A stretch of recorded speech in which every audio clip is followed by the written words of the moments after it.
En entrevista con Radio Educación, el doctor Alfredo Nateras Domínguez, profesor e investigador de la Universidad Autónoma Metropolitana Unidad Ixtapalapa, nos explica en qué consiste el concepto juvenicidio, cómo se expresa este fenómeno y cuáles son los casos más representativos en América Latina. De entrada es un concepto, un término que fue y está siendo acuñado por el doctor José Manuel Valenzuela y que en ese sentido trata de describir la situación de las muertes arteras contra la condición de ser jóvenes. Entonces, a partir de ahí denomina de que por la condición de ser jóvenes, especialmente jóvenes de escasos recursos o jóvenes con alguna identidad deteriorada como ser miembros de pandillas o jóvenes indígenas, inclusive jóvenes afrodescendientes, tienen más posibilidades sociales y culturales por esa condición de ser violentados al extremo de ser asesinados, y a eso es a lo que le denominamos juvenicidio. Doctor, en el caso de América Latina, ¿cómo se expresa este fenómeno y cuáles son los casos más representativos? Yo creo que es una situación grave y alarmante que tiene que ver con una crisis de derechos humanos contra esta condición de ser juventudes. Hay, acontecimientos muy claros en relación a determinado tipo de países que dan cuenta de eso. Por ejemplo, en Argentina, Córdoba, hay una colega psicóloga social, la doctora Andrea Bombinali, que describe una situación que se llama el gatillo fácil. El gatillo fácil es, por ejemplo, en Córdoba, cuando los chicos justamente de las villas de miseria o los morochos, así le llaman a los morenos, están en la calle o están de manifestación, la policía a la menor provocación les dispara, a eso se le llama, y los mata, y a eso se le llama gatillo fácil. Entonces es un caso como de juvenicidio. En el caso de Colombia, por ejemplo, nuestro colega Germán Muñoz habla de lo que se conoció y se conoce en términos de los falsos positivos. Los falsos positivos consistía en que los militares recibían un bono económico a favor siempre y cuando detuvieran o asesinaran a un guerrillero. Entonces el ejército lo que empezó a hacer es irse a las comunidades, agarraba a los jóvenes del campo, los jóvenes de ahí, los vestía de guerrilleros, los asesinaba, los mataba y después cobraba el bono económico. Eso, es parte también del juvenicidio. O lo que tiene que ver en las favelas en Brasil, lo que reporta Marisa Pfefferman en términos de que hay más posibilidades en las favelas por ser afrodescendientes negros. O sea, los jóvenes negros mueren más que los jóvenes blancos por esa condición. Ahí tenemos otro caso. En el caso de Centroamérica, que conozco, de Honduras, Salvador y Guatemala, por ejemplo, están actuando los grupos de limpieza social, la sombra negra, que es la más descarada, y se calcula que, de los 80 para acá, no solo de la sombra negra, sino también militares, paramilitares, de los 80 para acá, Honduras, Salvador y Guatemala han asesinado como más de 30,000 integrantes de la Mara Salvatrucha, de la pandilla del barrio 18. Digamos de que son los casos como más emblemáticos que encontramos en relación a esto, incluyendo a México, pues, ¿no? Desde Ayotzinapa, por ejemplo, o de las vías de Balcázar, Tamaulipas y demás. Entonces, esos son, digamos, los casos más emblemáticos en México y en América Latina. Doctor, ¿es una política de Estado esto de los juvenicidios? Todo indica que sí, todo indica que hay un teórico en Bembe que habla de el Estado como un Estado que ejerce una suerte de necropolítica. Entonces, bajo esta idea da la impresión que sí, que el Estado y sus instituciones decide quién vive y quién muere. Entonces da la impresión que quien, son los más vulnerables en términos de que el Estado y sus instituciones está decidiendo quién vive y muere, pues son sus juventudes. En el caso mexicano es terrible. 2006, cuando llega a la presidencia Felipe de Jesús Calderón Hinojosa, a la fecha se calcula que hay más de 240,000 muertos. Eso es una cifra terrible. Y de eso se calcula que la mitad, más o menos 120,000 o más, son jóvenes.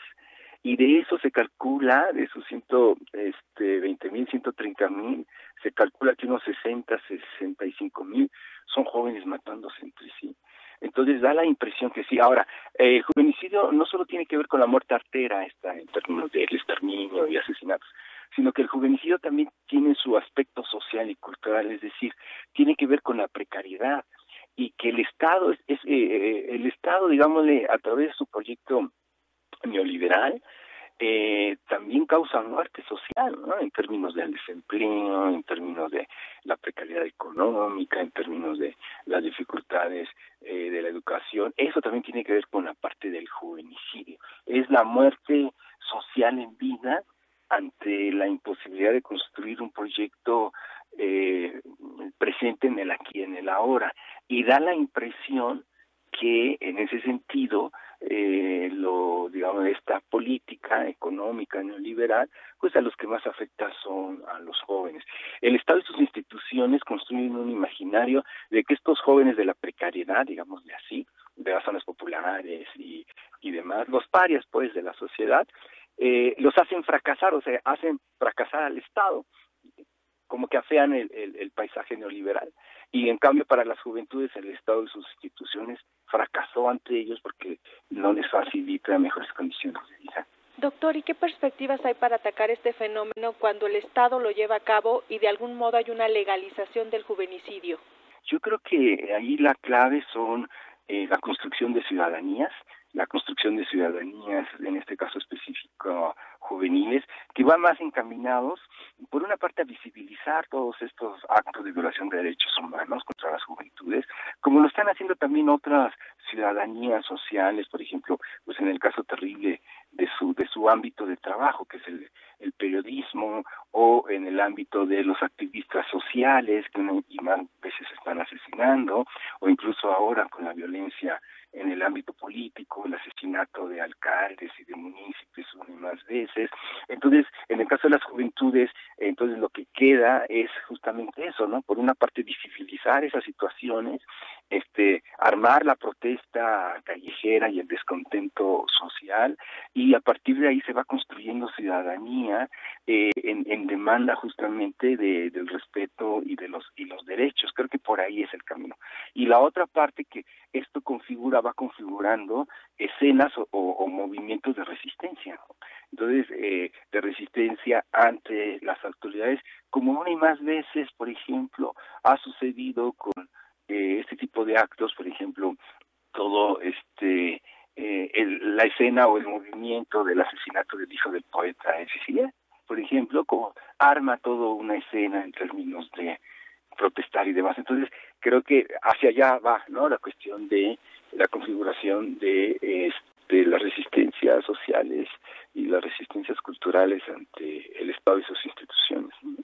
Y además, bueno, es un fenómeno que nos muestra un claro deterioro del Estado de Derecho y que finalmente puede impactar en toda la sociedad. Sí, y ciertamente, ¿no?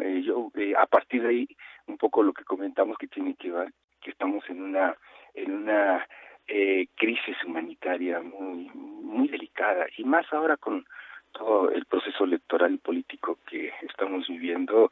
La violencia, ¿no?, la violencia política ya está entablada, ya está ahí, y ya se está desbordando. Entonces está muy delicado el asunto del país, y los jóvenes son actores protagónicos en términos de los que de mejor manera dan cuenta de esa crisis, de ese Estado y de esas instituciones.